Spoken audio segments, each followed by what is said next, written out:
All right, babes, today's guest is someone who's always been more than just a tag partner. He's been my protector. Back in the day, he had my back in and out the ring, and now he's out here running routes through Tampa with a trucking company called Haulin Oates.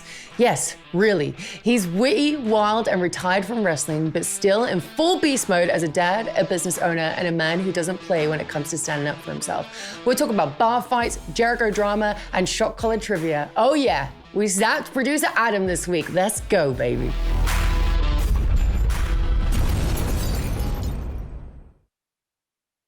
All right, everybody, welcome my friend Jake Hager. Hey. Here he is, dude. Jeez. He made the trip up here, so thank you so much for doing that. Oh, you know thanks how for much having me. I adore you. We used to drive together back in the day too. All the time. Like he was like my fucking protector, dude. Like, you know, you were so protective over me, which I really appreciate. What was that song? The Tim McGraw song. Yeah. Roll, won't you come roll with me, slow, fast. Yeah, we used to sing Shotgun Rider. Yeah, Shotgun Rider. There it is. And then we had like a little dance for it too. Do you Oh my remember? God. Don't talk about the dance. No, but he was like, dude, you were like my fucking brother. You just protected me so much, and I appreciate that, you know, Yeah. especially because I was like a lot younger and I was a fucking partier and shit like that. You made Yeah. sure I was always like safe and all that kind of stuff. You just had my back, so I'm always gonna love you for that. So, but thank you so much for being here. Are you kidding me? It's an honor. Thanks for having me. I'm sitting in this tiny couch. Oh, yeah. I'm about to lay down like I'm in a psychiatrist's office. Yeah. I'm so sorry. We were literally just talking about that because we were like, fuck, he's really tall. So, I don't know. So thank you for dealing with the tiny couch. Nah, it's okay. They're just going to get a lot of knees today. Your knees are up here. Dude, and you're always so fucking funny and always a pleasure to be around. So thank you again for doing it. Thank you. So what's going on now? What are you doing? What's the deal? I'm getting out of wrestling. I'm pretty much, I can say I'm retired from it. Yeah? I started a trucking company, and so running routes through Tampa and Florida. I'm not driving, not me. You just have people drive for Yeah, I you. got people driving. Yeah, well, that's nice. Yeah, I'm excited. Something to stick my teeth into. You know, hard work always pays off. Yeah, exactly. You know, it's exciting when you dive into something different, especially something that's outside of entertainment. It's probably a lot more like relaxed. I'm sure you have to be in front of a computer and stuff like that now, right? Yeah. Or like at least on the phone or whatever. Yeah. Customer service is huge. Yeah. So you've built like a team, or your team is obviously growing and stuff like that. But I'm so excited for you. Oh, thanks. And the name of it is Haulin Oates. Haulin Oates? Yeah. Oh my God. But it's like spelled out like I'm hauling. Yeah. That's fucking genius. I think I'm witty. You are very witty. Oh, thank you. You've always been very witty. You've always been very funny. Oh, stop. That's why we were hanging out together so much. It was always me, you, Foxy. Like, it was always like so much fun, dude. But I'm really happy for you. I'm sad to see you leaving wrestling though, because you're a great wrestler. You're great to have around. But sometimes it's just like the wrestling world can be a little bit too much. And sometimes if you take a step back, maybe you'll find the passion for it again. Yeah, definitely. Right now, my kids are 10 and 13. So like, Are they really? yeah. So I'm like, my gosh. it's such a fun age. So like, I really enjoy being a dad, being home for it, and try not to fuck them up, you know? Yeah. You know, it's probably really difficult for parents in wrestling. Like some people like start taking the kids on the road because they have buses and stuff like that. But back then, no one really had buses to take the kids, you know? So I guess it's really hard for someone like you, like, you know, to be away all the time at that point, because you were on the road. You were doing live events, like every TV, you know. Monday, Tuesday, Wednesday, yeah. Oh my God, barely home. Like that schedule back in the day was fucking nuts. It was. You know, we were barely home. So it was probably like so difficult for you, and you're such a good parent. Like I remember you always just talking about your kids all the time and like bragging about them and stuff like that. So I'm happy that you get to spend time with them now. Yeah, it's really cool now. Yeah. Definitely what makes me happy. I want to be super dad for sure. That's right. That's right. And I remember you'd always show me videos of like you guys in the pool and just playing with them. Like you're such a great dad. So I love that for you. There you go. Okay, so let's go way back. All right. So let's just start with the wrestling side of things. You were obviously in WWE. You went to AEW. Did something happen for you to like want to take a step out of wrestling, or is it just you just want to take like a break from it altogether? Right now, or in that transition? In that transition, yeah. Yeah. So I was in contract negotiations, and I just felt really disrespected. Okay. I had earned. I felt disrespected in the contract negotiations just by what they offered. And I made a counter, and then they made a counter that really pissed me off. So I was like, all right, let's go elsewhere, you know. Good for you. I think at the time, like Drew McIntyre was still on the indies and like he was just killing it. And like Cody had just left, so he was out there. So like you knew like there was an indie market out there, and I never really done indies before. I was fortunate I just got to go straight to the Fed. And so I said, I'll leave. And that's where I decided where I'm going to do indies, but I'm also going to fight MMA. And I saw that for Bellator or something. Yeah. Kind of had that in my mind for a couple years. I was like, when can I do it? I even pitched an idea to Road Dogg about me causing a scene and leaving for a little bit. And the whole time I'm training, and then I go in and have a fight, and then I come back, and they were like, you can't do that. Oh, that's disappointing. We were just talking about on the last show, just like creatively, you come up with all this creative and you feel like it's going to be great. And then you're like, we're not doing it. And you're like, fuck, I just wasted so many hours putting this together. And it's something you're passionate about too. You're like, this could be really great. And you know it could. Be big. Yeah, it could be big. So it gets like a little disappointing or deflating when they're like, no. And you're like, oh, fuck. But it makes the vindication when you go on and win 4 in a row. Dude, you were killing it. Yeah. I wish I would have stuck with it. I really do. Like you won every single fight, I wish right? I would have said and yeah, and just did your thing. Yep. Well, yeah, you were killing it. I saw that you were winning like every single fight. Because some wrestlers obviously go into UFC or vice versa, and like it doesn't work out entirely well. Yeah. But you were doing it, and you were just fucking smashing it. I got lucky. I had a good team around me. Josh Rafferty, Rob Radford. Those guys really like took care of me and protected me and like made sure like, okay, this fight would be good. And then there was times where they were like, they wanted to see like the size of the dog in the fight. And then like I had my first time boxing, they just took me to this badass boxing gym and like put me in there sparring with these killers. And I like, my nose is bloody and they're like, you want to quit? I'm like, no. Oh, wow. You're just like, that's like fucking Rocky or something, you know? I'm blown up, but I don't want to quit. Good. That's the way to be though.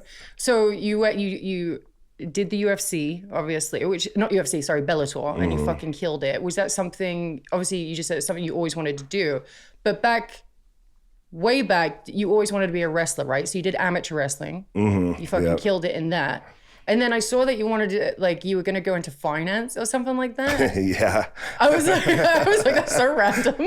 And then all of a sudden WWE picked you up. Yes. Right. So why finance? What's that about? I thought that was the degree that I could earn the most money with coming out of college. But that was like 2006, and the collapse was happening in 2008. So I'm so glad I didn't like go into that. I currently do have my insurance license for the state of Florida. So if you need any retirement plans. That's so, see, wrestlers for some reason always have like these hidden, like, it's so random, but it's so great, right? But, okay, so you didn't go into finance because WWE picked you up. Like, how did that come to be? Like, how did WWE contact you? I knew Jerry Briscoe and Jim Ross like throughout college. I met them through the football players, and they always said, get your degree and then we'll give you a chance. And like the last 6 months of school, I was like interviewing finance job after finance job, and it seemed to be just a lot of insurance. And I was like, where's the stock market at? I want to be sexy. Yeah. And, Wolf of Wall Street. Yeah. And so I was like, oh yeah, let me call Jerry. And I flew out to Deep South, week tryout, and they signed me after that. That's badass. Yeah, and on the day I was supposed to show up to the finance job in Dallas, I called them, I was like, I quit. Hell yeah, dude. It must have been very validating for you. Like, or vindicating, is that the right word to use? Yeah. To like have that option, but then having to turn it down because like this Goliath of a company wants to sign you. That's pretty fucking impressive. And how long were you in developmental before you went to the main roster? 2.5 years. It was 6 months at Deep South, 6 months at OVW, and then like a year at FCW before. I feel like that is usually like, I mean, there's some people put like, I think Fandango was down there for like 7 years, right? But like some people, usually it's like 2 years that you go down there and then you get brought up. But some people are getting put up like instantly. That must be nice. I was like, nah, I wish it, but no, I'm glad it worked out the way it did. But how long were you in developmental for? Over 2 years. Over 2 years? Yeah. And so I was being brought up onto to do loops and stuff. I don't know if you remember, but it was like, maybe a year and a half into it, and they wanted to see how I worked. So I was up there with like AJ just doing the live events, you know, and stuff, which was really, really fun. But yeah, they didn't bring me up until like that Raw after WrestleMania, which I can't fucking complain. I mean, that was a hell of a fucking debut. I must say something. Yeah, it was fucking sick, brother. You know, I was in Gorilla for that for debut afterwards. Were you really? Yes. Oh, we were on deck. Oh, yeah. And I was fucking pissed. I was like, you just went out there, killed it, had this great fucking moment. Come back in the Gorilla, just tears everywhere. Oh, my God. And I'm like, I gotta go follow this shit. I'm so sorry. Well, it was all a secret, too. So no one knew what was going to happen. No one knew. And so, like, even the day before, like, I tell the story all the time. Dwayne's the one who told me I was going to win, and I had to keep it a secret. And then the next day, Fit came up to me, and it was like 10 minutes before doors, and he was like, no one's allowed to know. Even though a lot of the divas at the time found out, and obviously they weren't entirely happy about it because they all just did the Rumble and no one could beat her at WrestleMania, and then this rookie comes in, which I'm just like, okay. Like, it was a great debut. The perfect way to do it. Oh, it was amazing. I was very lucky for that, definitely, and very grateful. But I was reading when it comes to you and your name or whatever, Jack Swagger. Like, I heard that there was like a moment with Vince, and he said something about your smile, and then that's kind of how your character came. Yeah, I was in there cheesing real big, like I do, like trying to get people to like me. Let's see it. Let's give it. Yeah. Anything you say, boss. And he goes, look at that smile, and I immediately stopped. I was like, I fucking hate it. He said he hated it. Yeah. And he's like, no, it's gonna be great. They're gonna hate it. Oh, good. So that's what he was like, go out there and smile. Yeah. But then it made no sense. When I won the world championship, they told me to stop smiling. They were like, you need to be serious. I was like, well, that's not who I've been. Yeah. So did you adjust to it though?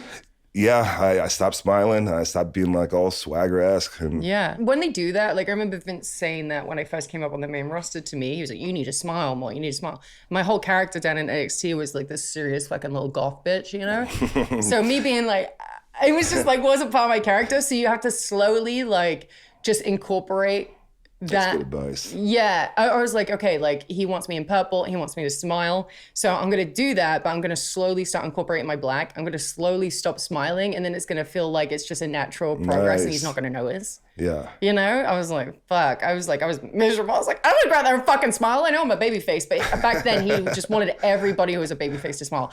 Every girl to wear color. And I'm like, I'm so pale, dude. Like if I wear color, I'm gonna look so fucking sick. But you know, you do as you're told. Mm-hmm. You know what I mean?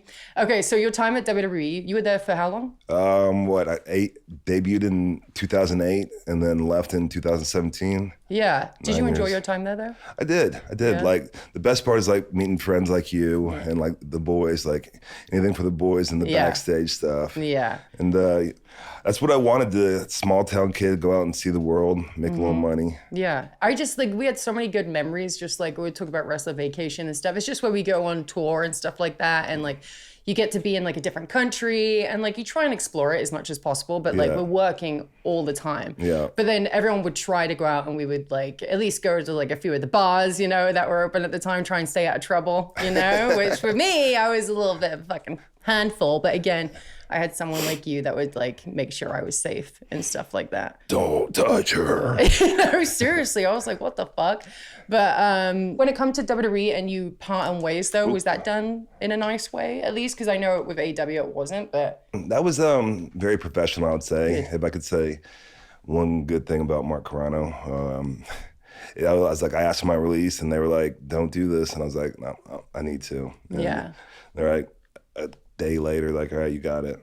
Yeah, like that's the thing with Mark too. You know, he was like, there was parts of him that was quite human, you know, and so when I had my struggles or whatever, he was like very much like a big supporter of that, and he was really great in that aspect for sure. So I'm glad that they did that for you. Is the reason why you left is because you wanted to go to AEW? No, AEW wasn't around for like for another year. So it was just like negotiation, and I didn't think that they were gonna get me paid. So in the back of my mind, I was gonna go into MMA, work the indies until that. I had to train MMA. That was 2017, like January, you know, and so my first fight was January of 2019. So the whole time I'm like doing indies like on the weekends, and then when I come home, I'm like kickboxing this day, jiu-jitsu this day, you know. I remember seeing videos that you would post and stuff like that of you training, and it seemed like a lot of work. It was a lot of work, but like I knew like I was gonna be okay because like I was gonna work hard, and you're always gonna win if you work hard at it. And I had a chip on my shoulder, and it's a lot of fun to get in the cage and say you have permission to hurt somebody. It's intimidating, I think. I'm like, I'm about to go in a real fight. Someone's about to try and punch me in the face. Like, what was the chip on your shoulder? The chip on, like, I didn't feel like WWE knew my value. And so, like, I wanted to go out there and prove, like, no, this is what I'm worth. This is what I can be. And a lot of times they don't want certain talent to be because they'll have to pay them. And so they kind of, like, select their company guys to, hey, you get to be in this movie. Hey, you get this commercial type deal. Yeah, that happened to me as well. Yeah. Something ended up being given to Foxy, actually. I was supposed to... That just reminded me, sorry, I don't want to talk about myself, I apologize, but it just reminded me of like the story. But I was supposed to go to like South Africa or something like that to film like this TV show, and something happened and they said I couldn't go, and then Foxy ended up and went and did it instead, which I was happy it was Foxy because obviously that's my buddy, but I was just like, that was my opportunity, you know, but unfortunately like they have control and stuff like that, you know. I think the control is a little bit different now. I think they're a little bit more chill. It sounds like it. Yeah. Like people get to do a lot more things outside the company, which makes me happy. But if you were to get a call for them again, would you go back? I don't think so. You don't think so? No. No? You're really like stuck in that I'm retiring? Wrestlers don't really retire. That's why I'm saying that. I'm driving up the price right now. Yeah, that's right. You want to get some you want to be as valuable as possible. So if they do come knocking, you're just like, well, I'm doing really well here, especially with my truck, you know, my Haulin company. I got this going on. Yeah. You're talking to me. And this is a big podcast. We've had like 15 episodes and it's killing it. We're doing really well. Doing really well. I ran over here, guys. That's how excited I was. I did not drive. Yeah, he ran from Tampa. What was the outreach? What was because you had texted him, or what was the... I hit him up on Instagram, because I don't know if you have the same number or not, but I hit him up on Insta because you had like reacted to my story, and I was like, oh my God, Swags. And I was like, all right, I'm going to hit you up since we're going to be here. Yeah. But I was like, I don't know if he's 100% going to do it because he would have to drive from Tampa, you know, and it's not too far, but it can be a pain in the ass with the traffic. But he did. He was like, sure, absolutely. And I'm like, look at this guy, hell of a guy. He remembers our friendship. He's just like, I got you, babe. I'm clinging on to the spotlight, guys. Yeah. Actually, that reminded me, of a memory, because I just did Jericho's podcast recently again. And did you save him or something like that in Abu Dhabi or something? What happened with that? That's just a funny story we tell, and he said it on TV a couple times. Yeah. And so everything is true. I did save him. It happened just like that. Yeah. It was, we were out in Abu Dhabi and having a night, and all the boys were together, and it was late, and there was this guy in there calling himself a sheik. A sheik? Yeah. Okay, yeah. And, we're like, okay. And acting like he has money and stuff. And Jericho does something to piss him off. And, as Jericho does, he pisses him off even more. Yeah. And so the sheik starts putting money on Jericho's head, like in front of all the boys trying to look tough. Like, oh my 20,000, yeah. And then we go outside, and everyone's getting their cars because it got split up, and the sheik pulls off in like a Toyota shit car. Like, you're a sheik. Yeah. You're a sheik. Oh, okay. So then what happened? I was like, Jericho, you're gonna have a red dot on you. Tomorrow at the show. Oh my God, dude. Jericho, I love him so much, dude, but he is an antagonizer. Yeah. He will poke and poke and poke. Yeah. Especially if you poke him first. Exactly. Yeah, he doesn't go out of his way to do it, but if someone fucks with him, then he's just like, oh, I'm gonna fuck with you now. Yeah. And he antagonizes you. I love Jericho though. He's a good guy. He's again, he's another person that has always been very supportive of everything, and hell of a fucking guy. You wanted to ask something, Adam? Sorry. No. I wanted to hear that story as well. Which one? The one? The one you just told. Oh, the one I just told. I thought you were about to start attempt. saying No. you fucking carried him out of somewhere and fucking, especially in like... Yeah, exactly. I dove in front of him. That's how I got my job at AEW. There we go. Play that up. Like Kevin Costner. Yeah, it was like John Wick. Yeah. It wasn't in Abu Dhabi, but I was in Turkey on the Indies, and we were like all the wrestlers. They and it was such a shit show. Oh my god, there was like all these wrestlers, and this guy pretty much just hired a bunch of like good looking like male dancers and male strippers and shit like that. But there was a handful of wrestlers. There was about 4 or 5 of us, and then the rest were just like these randoms.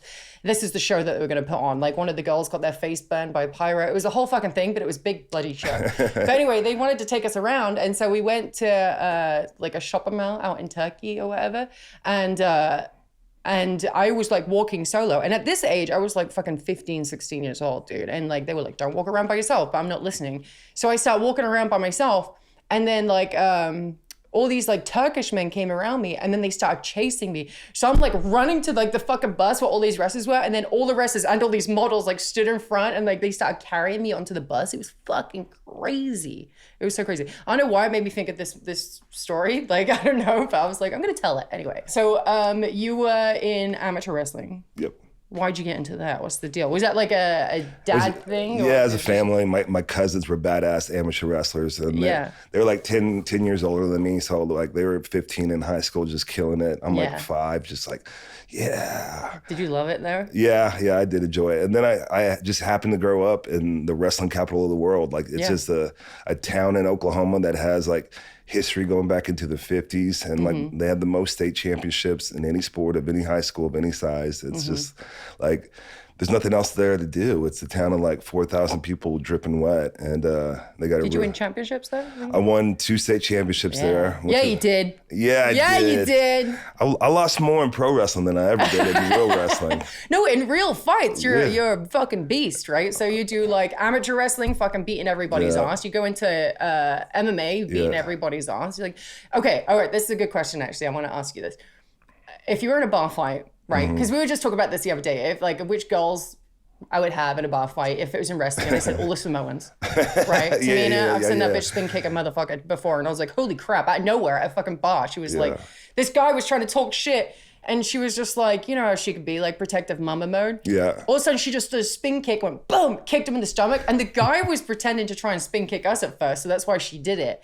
But he was like, fucking this short guy, and he was just like, dude, yeah, I'm gonna fuck you up, blah blah blah blah. You know, like in our faces, there was training everybody there, and all of a sudden she was like, boom, and he went flying onto the ground. He was just like, ah. So I was like, definitely all the Samoans, right? All the Samoans. So who would you have in a bar fight? I would pick you. If it's men, I would have you in there for sure.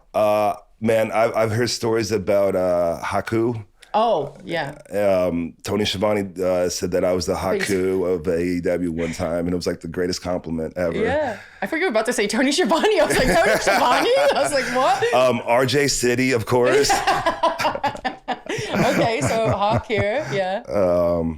Let's go with Roman Reigns. Oh, Might as well. Samoans, of course. And then we'll go with our guy, R-Truth, you know? Oh, yeah. You know, never count that guy out. Dude, so I love that guy so much. Like, we'll keep talking about him, but we were just discussing it beforehand, how incredibly proud we are of this guy, because he's been around wrestling for such a long time, and you guys were really good friends. Like, you would travel together, right? And you would be like, you guys were like close.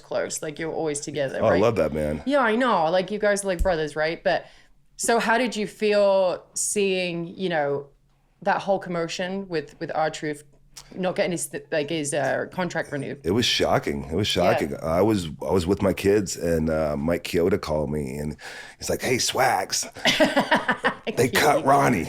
I was like, "What?" Yeah. He's like, "They cut Ronnie." I was like, "Okay." Kiki's voice. That's how he talks. Yeah. Love him to death. And we were both shocked. We couldn't believe it. Like, what? And we didn't want to message Ronnie or anything like that, because he was dealing with it, and obviously he dealt with it in the right way. It was so cool to see them bring him back, and just to see the love and the outpour, like from the boys in the back. Like Kevin Owens wrote something on Twitter that was really cool. And so it was really awesome to see that. And then, you know, they always say in pro wrestling, like the best promos, the best characters have a little bit of realism into it. A little bit of truth when it comes to it. A little bit of truth, a little bit of truth. Yeah. Let's get a lot bit of truth. Yeah, a lot bit of truth. Yeah, it was just really nice to see because we were also saying, like, you know, we don't know anyone that's so universally loved than this guy. Like, that no one has ever said a bad word against Truth. And there's no need to, because he has so much love to give. He's so positive. He's so good at what he does. Yes. Like, you want to work with him. You want to be around him. Exactly. Like, he's not an annoying person. Like, he's just not. He's such good energy. He keeps morale up back there, you know. Yeah. And so to see it, everyone was in shock. The world was in shock. I mean, it went extremely viral. But that's why I wanted to ask you about it, because you guys were fucking best buddies, you know, back in the day when you were all traveling together and stuff. That's my dog. That is, and I was just so proud of him. Truth was so proud of you. You're fucking killing it, bro. And then, what's his catchphrase? The truth, the whole truth, and nothing but the truth. Is that right? Did he get a new one? Did he? Yeah. I'm trying to think of what it was. Because he's Ron Killings now. Yeah, Ron Killings cutting off. We were talking about him cutting off his dreads. We thought he'd never do that. You good looking, but man, where's that hair at, dog? Dude, I'm so fucking proud of him. Oh my god. Yeah, so proud, dude. Dude, I just wish that, you know, you are retired, right? I wish one day you'd want to come back. Of course, selfishly, I'd want you to go back into wrestling. Would you want to dabble more in the indies if the opportunity presented itself? You know, because like the indies are a lot bigger now. You know, what's really wonderful is like there is 3 companies. Yes, you have WWE, AEW, TNA, whatever, right? But like the indies are like stacking people. Like there's like 2,000 people or whatever plus that are getting in these venues for the independents. I remember back in the day it was like 10 people. You know, you could barely fill a fucking parking lot, right? So you can make some good money on there for sure. You can. And you see someone like Zack Ryder who's like made a whole gimmick, you know, the indie guard and stuff. You see Shotzi doing the same thing and all that kind of stuff. Yeah. So would you ever do the indies? Yeah, I'd definitely be open to it, but it's not my focus right now. No, you know? For sure. You know, maybe getting back, maybe like 6 months or so. Okay. I want to see where how far this trucking company goes. So I just know when you do something, you throw your whole heart and soul into it as well. And I love seeing how it's already a success and like you're just going to keep building and Haulin Oates. Haulin Oates. Yeah. If you're a truck driver, get a hold of me. I need one. Yeah. Okay. So how many people do you have on board so far? I have 2 on board. The second truck is coming, so I need 2 more now. Dude, so you have to like obviously buy all these trucks and get them wrapped and shit like that. That's fucking pricey. Yeah, they're pricey. I'm not getting them wrapped yet because I have a contract with a delivery company. So just the stuff on the side. How did that come about? How did you want to start that? It's something I've been wanting to do. These are like smaller box trucks. It's not like the big semis. Yeah. I wanted to start with the semis, but it's just like really depends on like your driver, and so you got to find a reliable driver. And then you know how most things in life, I had a friend who's in the trucking company, and he kind of took me on his wing and gave me a lot of information and hooked me up with this contract. So okay, so you got your trucking company. It's fucking awesome. It's gonna be an even bigger success. I'm putting it out there. So you're going to have these big fucking trucks, these lorries, what we call in England. Yeah. Okay, so do you want to do anything else outside of that? Or is that something that you're going to put your whole focus on? Right now, that's going to be the focus. But like the whole like point of it is like I can be at home while the trucks are running. Yeah. And so like, you know, I sell insurance as well. Yeah. I love it, dude.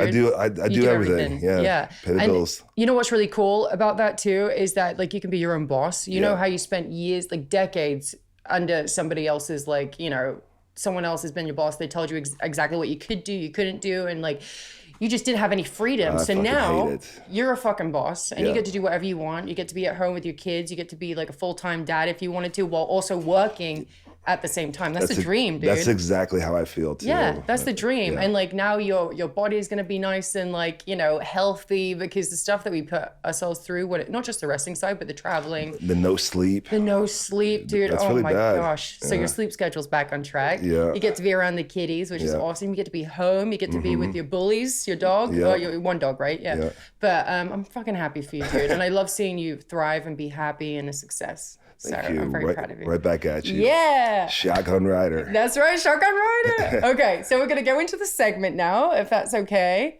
So the segment, we do these segments afterwards, right? And what happens is this going to be the dog shock collar segment? Dog shock trivia. Dog shock trivia. Okay, and basically what's going to happen, we're going to put the dog shock collars on our legs, and you're going to answer these questions, and if you get them wrong, you get zapped. If you get them right, I get zapped. Which one is it? Is it the warning one, or is it the actual you did wrong zap? Oh, you did wrong zap. but there's stages to it. So it starts off like very light, and then it gradually gets up. So if you miss 2 in a row, you get the higher stage. Yeah. Exactly. What's the category again? What is the category? You know, a bit of everything. My assistant Hager here does all the questions. So, oh God. These are fine. But I was just like, I remember doing a couple of these in a row, and I guess my fucking guests were geniuses because they kept getting it right, and I got zapped so fucking much, dude. I was drooling. I was like, I've just had enough. But it isn't bad. It's just like it shocks you. It doesn't. It's not like an electric, but it's just like it makes you jump. It's like the medical stimulation that we get when we were injured. Exactly. Yeah, so you would be used to it. Well, when you fucking crank it to like 10. Well, here's the thing. Yeah. We're obviously in Florida. Our normal set is in LA, so these are new ones. We don't know. Have you tested these out? We haven't tested. Come on, these yet. Adam. Oh fuck. Come on, producer Adam. I gotta do this. Come on to the camera. Oh God. You haven't done anything this episode. Get over here.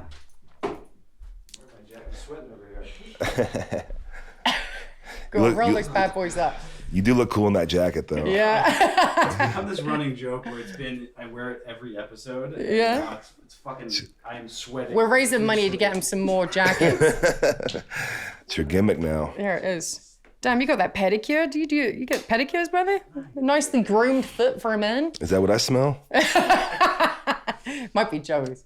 Just the way you're just standing there is so funny. Go on.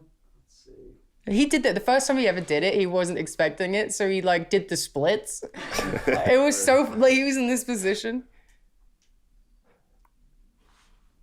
Put it around the ankle. I was thinking like around the leg. No, it could be around the leg. He's just testing it out. Actually, I need to pee really quick. So while you're buzzing yourself, you want to sit on my chest so you can be here? I need to pee. I'm sorry. Oh God. Let's see. The first time that we bought these, they were like bark activated. Oh wow. It might need a charge. I was on the shit Yeah, too, 'cause and I was we like, haven't I'm charged it. barking to get shocked. So Oh, you can't bark to make the other one. Is it just one at a time? yeah, Oh, okay.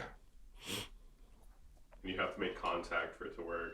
But the ones that we have in LA are like, they're pretty insane. They go really fucking high up. They go up to like 20 or something like that. So typically, like when we're doing the show, like most times the guests we'll start with like a 1 or 2, just like, and it jolts them enough to be like, oh shit, like that's just unexpected. No, I think we need to But give it a charge. Yeah, let's throw this on there. But I forget who we had on, but we were taking it to the max, and Saraya had 2 guests back to back, and they were just crushing the questions. Plug it in and for a few minutes. She was not kidding. Like she's legit just sitting in the chair, like just fucking drooling, and we're like, Ray, like, lock it up, like you're on camera, like right up.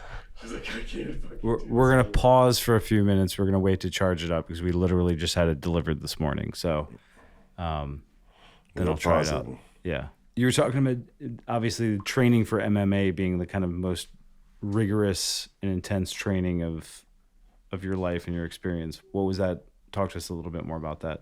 It's one of those things where MMA, if you don't train your ass off, if you don't like go in there like with 100%, like with the killer mentality, Yeah. you're gonna get into your fight and you're gonna get hurt. So like you really have to make it a focus. Like when even if you're doing the 2 a day, you're giving maximum effort and learning as much as you can and adjusting to what the coach is saying and like really get in the shape. Once you're in the shape to fight, then the training comes a little bit easier, but it's still very rigorous. You got to like constantly like they're not going 100% on you sometimes in practice, but like you're still getting physical, like one on push, pull, and then but it's also one of those things that like I heard it in a movie, I don't even know what it means, but like it melts the fat from your soul. Like I felt like it saved my life a little bit because I was coming out of entertainment. I was drinking a lot, and like I needed like this to be my next career, and I had to work. So I like put so much in it, and it really like helped me like realize like back to who I was. Like, you know, this like since the age of 5, like this was some, you know, you don't tell me I'm not starting. I play so well that I'm the starter. Mentality, and I really enjoyed it. It was therapeutic. It was vindication. Like I told them I could do it. They told me I couldn't. You know, and so I had a lot of motivation. I had a great team around me at the time. So it was like a lot of pieces came together for that to happen. What did you feel after your first fight? Oh man, really excited. I was just like very nervous about that first fight. Didn't want to like I didn't want to fuck up. I couldn't lose. Right. Because like the whole point was I'm gonna win in MMA, and that's gonna make me a higher pro wrestler status. And so I had a lot of pressure on myself. Plus, it was paying the bills at the time, and so like I had just refinanced my home in order to pay, because I had to stop working for the last 3 months going up to the fight for training camp. Up until then, I was flying out on the weekends and coming back, but you know, I was very happy, very excited about what I could do. Like confidence through the roof. I really know that I like elbowing people in the forehead. It feels great. It's like cracking a giant egg. Like the most like satisfying thing you could is just dropping one of these on someone's forehead when they're fucking with you. Yeah. Yeah. Get a lot of frustration out. Oh man. Living the dream. Oh, I'm producer Ray right now. I feel like we can incorporate this and say Ray needed a pee break really quick. This is amazing. Were you hooked after that first fight? Yes. Yeah. Yeah. I was hooked before it because like I had a good system with Bellator where they knew like I didn't have any amateur fights. I went right to the pro level. So like in order to do that, you need some help. Like the guys I fought, you know, they all had over 50 fights, but they were at a certain level. And, you know, as I went from the first fight to the fourth fight, you know, they each got tougher as you watch that fourth fight, you know.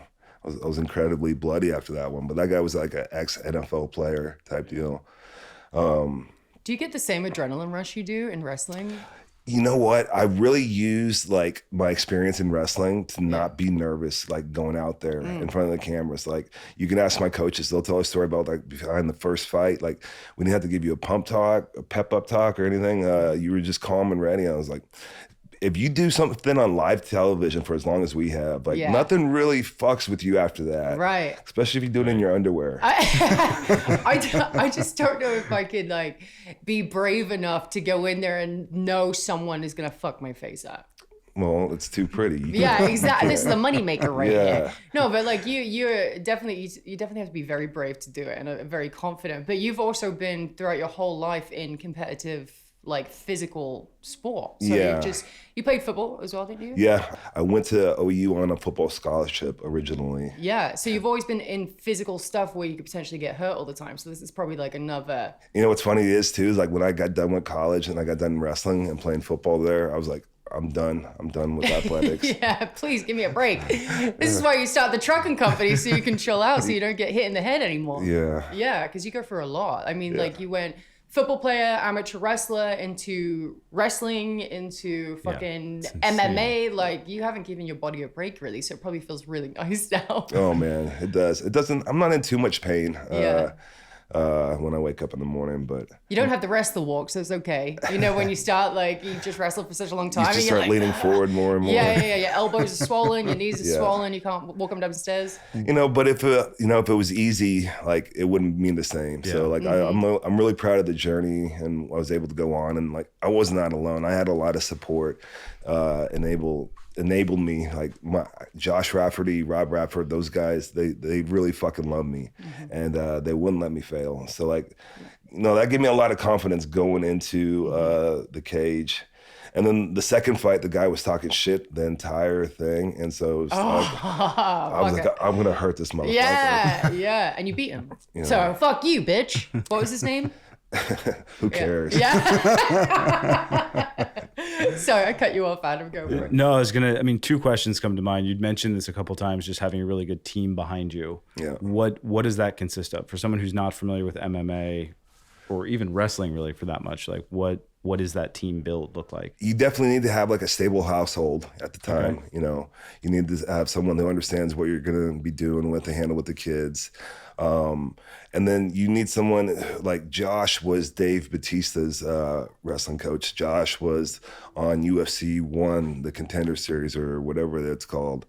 And so he knows everything there is about MMA. He was fighting in, parking lots before MMA was sanctioned, like doing 2 fights at a time. And he lives here in Tampa. I called him. I was like, hey, who's Dave's MMA coach? He goes, oh, that's easy. It's me. Oh, hell yeah. Yeah. I was like, I didn't know that. Like me and Josh would be on the road with Dave, and we would always see him afterwards, and we would have drinks together. And so we got to know each other. I never knew who he was. What a jackass I am. But he's one of my best friends now. Cool. And I remember the first practice, I'm on the bike doing the 30 seconds and I'm puking right afterwards. And he's like, we got a long way to go. He's like, it's just the beginning, brother. Yeah. He's like, you still smoking cigarettes? No, coach. And what about your kids? Are they into anything physical at this level, or is it what track are they on?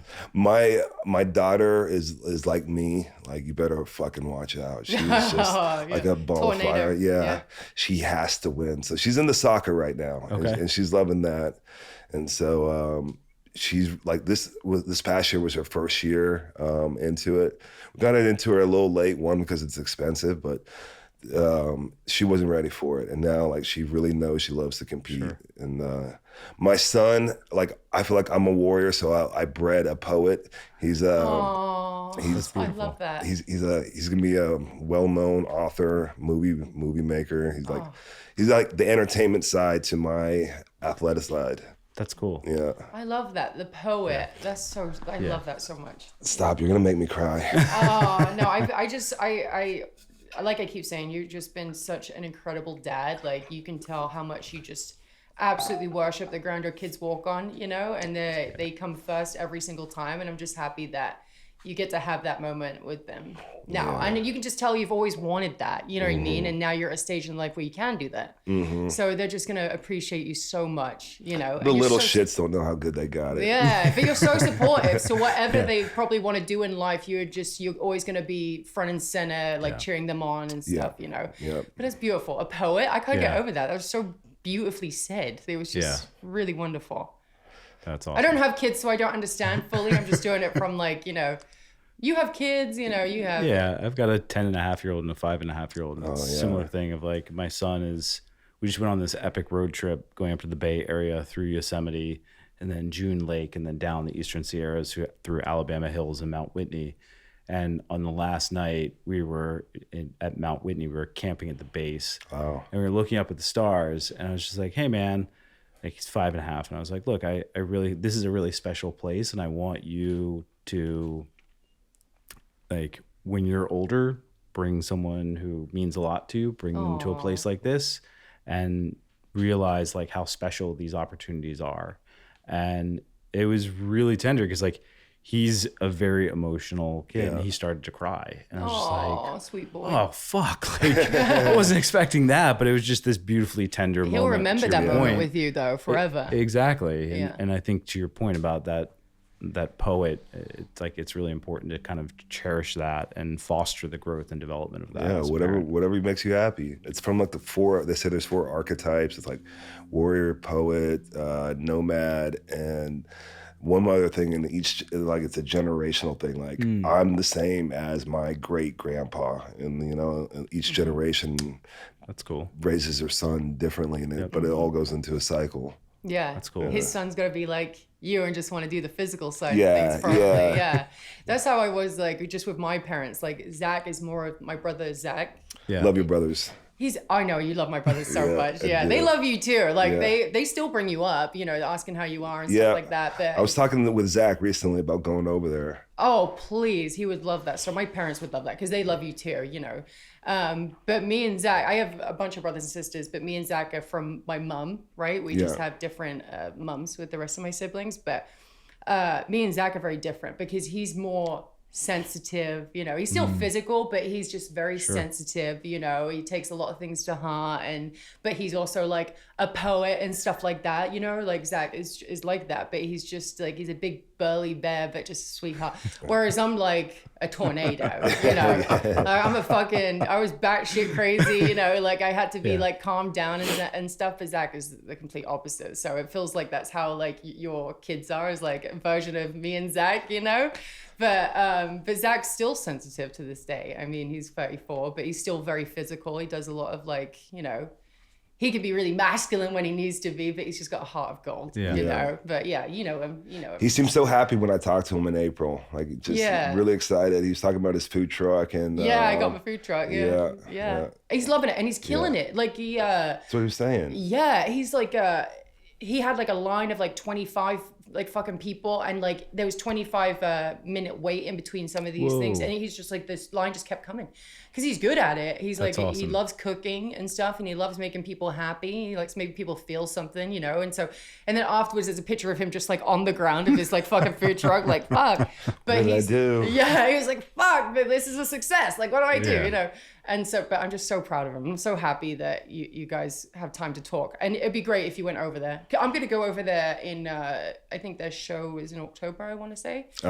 Yeah. So I'm sure they're probably like, get over here. Come wrestle for us. I'll definitely unretire for that. Yeah. You heard that. When my dad watches this, he'd be like, get on the phone, Zach. Get on the phone. You know how they can be. But yeah.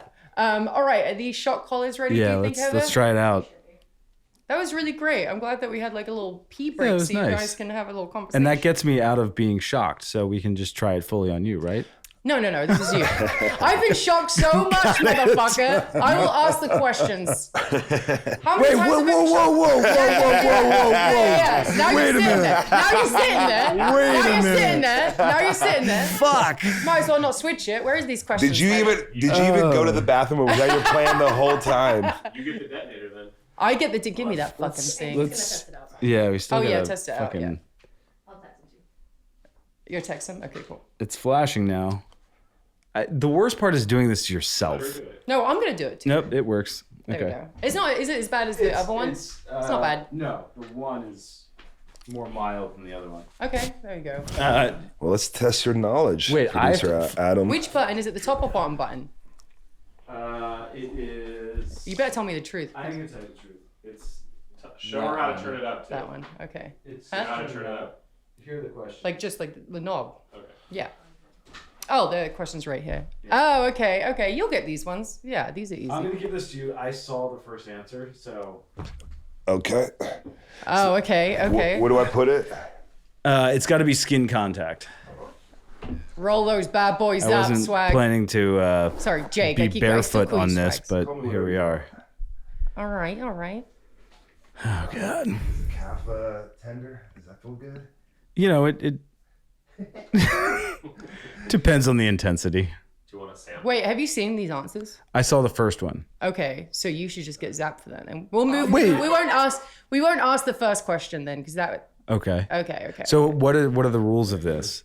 Jake has Yeah. to answer the questions, not you. Okay. Yeah. So, maybe he can still do it then. Yeah, he can still do it. That he hasn't If he gets it wrong. No, he's not answering the questions at all. This is with Jake. Yeah. Okay. All right. Fuck me. Ready? These are multiple choice though, so it'd be easier. Ready. All right. Okay.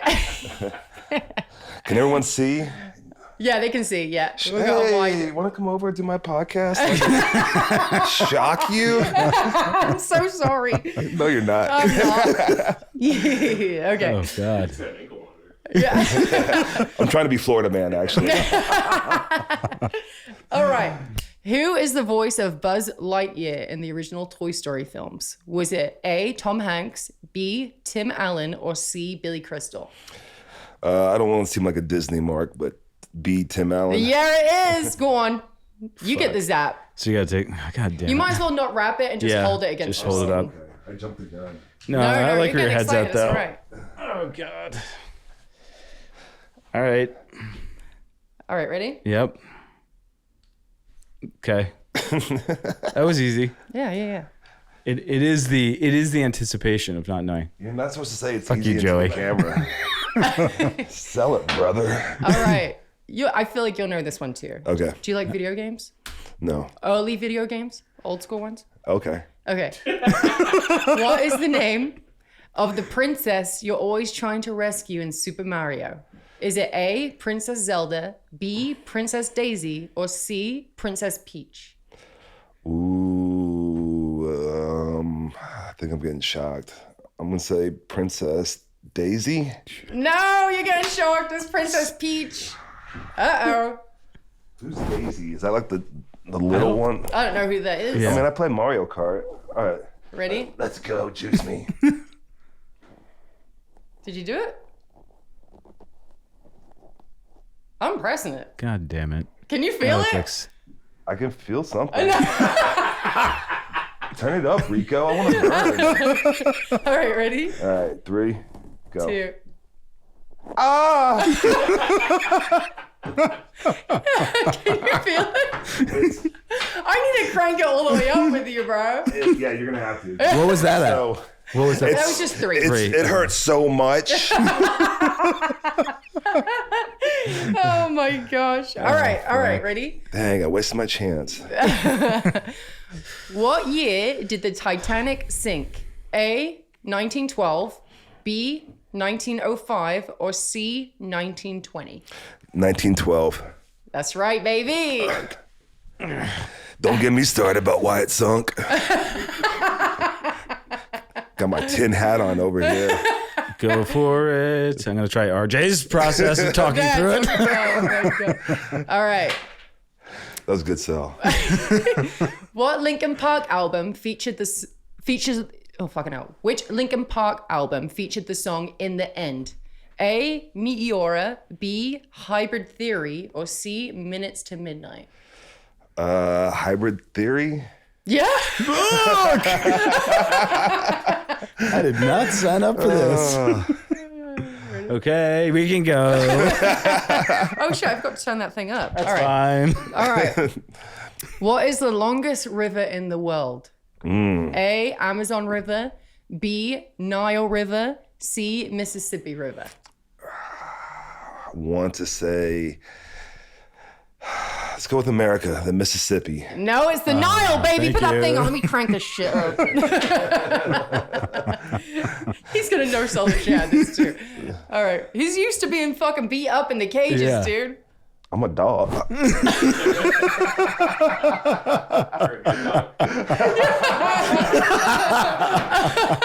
You felt that one? Yeah, I felt that one. Yay! Okay. Now we're having a good time. You like start sweating aggressively. All right. Who performed at the Super Bowl halftime show in 2024? A, Bruno Mars, B, Justin Timberlake, or C, Usher? 2024? Yeah. That wasn't Bruno. That wasn't Justin. That was Usher. I'm gonna go Bruno Mars. No, it was Usher. You did it right. Do you want me to turn it down now? No. Oh, okay. You're going to turn it up. I mean, it's good content. Let's go. I'm just turning it up by 1. Ready? Yep. You're still doing better than everybody else wearing that shit because you've had some screams, dude. I'll behave. Okay. Okay. How many do we have? Oh, okay. Yeah, we have like 12 questions. Okay, so we have 1, 2, 3, 4, 5, 6 questions left. Whew. All right. And now you're huffing. It's a little hot in here. Yeah, I'm fucking ready. Cool jacket, by the way. Okay. What is the name of the fictional town where the Simpsons live? A, Hill Valley, B, Quahog, or C, Springfield? Springfield. Yeah, that's right. Okay. It is getting hot in here, though. I will say. We turned the AC off or what? We had to for sound. Okay. Ready? Yep. Don't make noises. What's that at? That one's at 6. His one's 6. at 7. I actually turned yours down. Okay. Here we go. I feel like you might know some farm trivia. What do you call a baby goat? A, kid, B, calf, or C, a foal? A fold. No, it's foal. But no, that's still the wrong answer. It's kid. Put that thing on! A funny animal story. So, hang on, let me zap him and then you can tell your story. Ready? It's just the tiniest little bump. You can take off. There we go. All right, what's your animal story? So after I had Wesley over your house and he met Paulie, he came home. He was like, "Yeah, I think I want a bird." And this was in the car the other day. He's like, "I want a cockatoo. I'd probably give it a nickname as Cock." And we are like, "No, you can't. You can't do that." Oh, he's so sweet. Okay, who hosted The Tonight Show before Jimmy Fallon? A, Conan O'Brien, B, Jay Leno, or C, David Letterman? Before who? Who's hosting? Before Jimmy Fallon. Oh, okay. It was Jay Leno. It sure was. Now you know how I feel. I feel this shit all the time. There we go. Take it like a dirty girl. What are you doing behind the desk over there? It's getting hot in here, you guys. Okay. Okay, you're going to know this one, I feel like. Who was the first fighter to hold UFC titles in 2 weight divisions at the same time? Was it A, Conor McGregor, B, Daniel Cormier, or C, George St. Pierre? B, Daniel Cormier. No, it's Conor McGregor. What? Yeah. In 2 weight categories. Yeah, he was light heavyweight and heavyweight champion. Yeah. He was the first one to do it. Right? 100%? Yeah. She did the research. I got a funny story about Daniel Cormier. Oh, hell yeah. He went to Oklahoma State. I'm ready.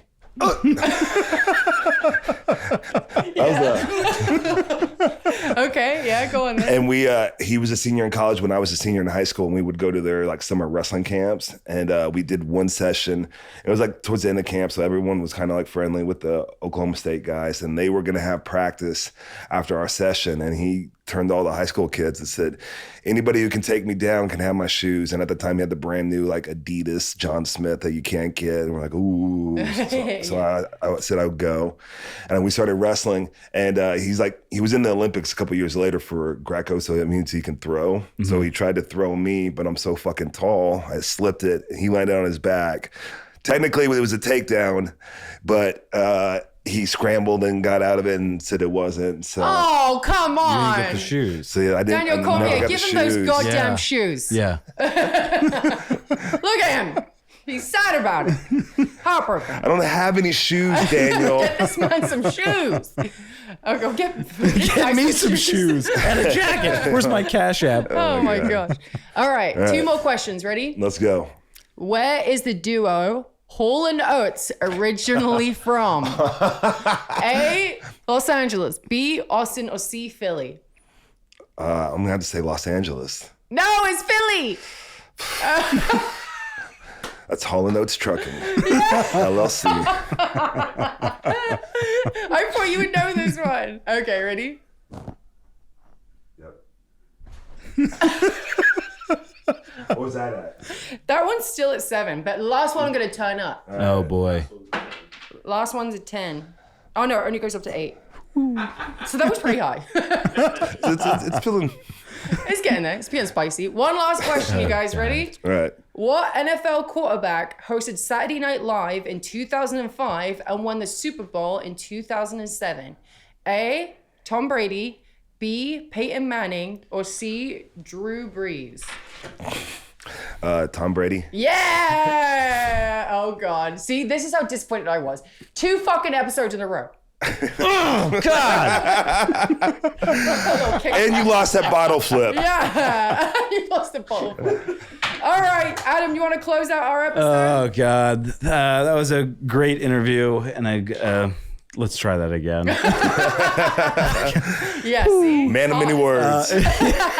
Yeah. Thanks for joining us and making the trek up from Tampa. It was awesome to hear your story. And thanks for joining us. I appreciate it. Such an honor. Thank you so much, Jake. We Yeah. love you so much. You're fucking hilarious. This last segment was one of the funniest dog talk color segments we've had. So we really appreciate it. Hell Sorry. yeah. And you took it like a fucking champ. And hopefully you can come back another day. We'll come visit you in Tampa, you know? But yeah, good luck with everything. And everybody else, thank you for tuning in. And we will see you on the next episode. Good work, producer Rhea. Thank you. Get some goddamn shoes on. Bye. That's a wrap on this episode of Rulebreakers. Huge thanks to Jake for showing up with the stories, the grit, and the signature swagger charm. And yes, I had the absolute pleasure of zapping producer Adam, because revenge is a dish best served cold or spicy. And special shout out to Kathy Blue for always holding it down behind the scenes. We see you. Don't forget to like, comment, rate us 5 stars, and follow Rulebreakers Pod on all the socials. More wildness coming your way.